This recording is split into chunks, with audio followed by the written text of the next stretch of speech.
Kurva yang melengkung habis ini artinya suatu saat wabah ini akan berhenti. Nah, garis ini mewakili kapasitas rumah sakit dan tenaga kesehatan. Jadi semua yang di bawah garis ini kemungkinan besar akan dirawat, tapi yang di atas garis ini kemungkinan besar kesulitan dan bahkan meninggal dunia. Nah, tugas kita adalah membuat kurvanya tuh nggak terlalu melonjak tinggi, sehingga semua orang yang sakit bisa masuk ke dalam rumah sakit dan ditangani oleh petugas kesehatan. Jadi gimana caranya membuat kurva ini menjadi landai? Orang itu sakit nularin orang lain.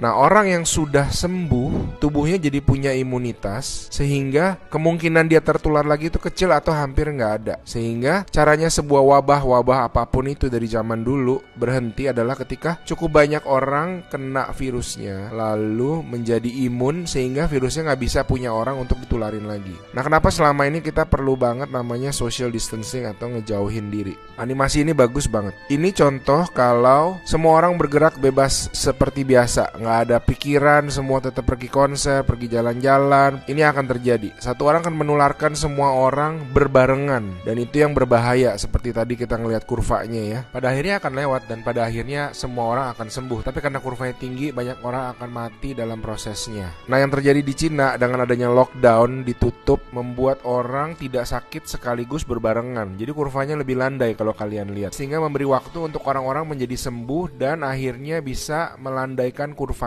Nah, sekarang kita lihat kalau kita lakukan namanya social distancing, yaitu kalau nggak harus banget nggak usah pergi keluar, kalau nggak penting-penting banget nggak usah ketemu temen, nggak usah ada social function, semuanya ditunda dulu. Kita lihat apa yang terjadi.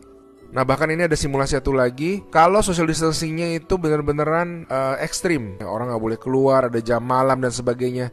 Ini yang terjadi. Kita lihat beda banget kan. Jadi ada orang yang akan tetap sakit, tapi mereka bisa masuk rumah sakit dan dirawat. Jadi teman-teman, please do your social distancing, stay at home, work from home, anywhere you can. Ada orang-orang yang nggak bisa, saya mengerti, tapi sebisa mungkin lakukanlah semuanya itu. A good way of doing it is to imagine that you do have the virus, yeah, and change your behavior so that you're not transmitting it.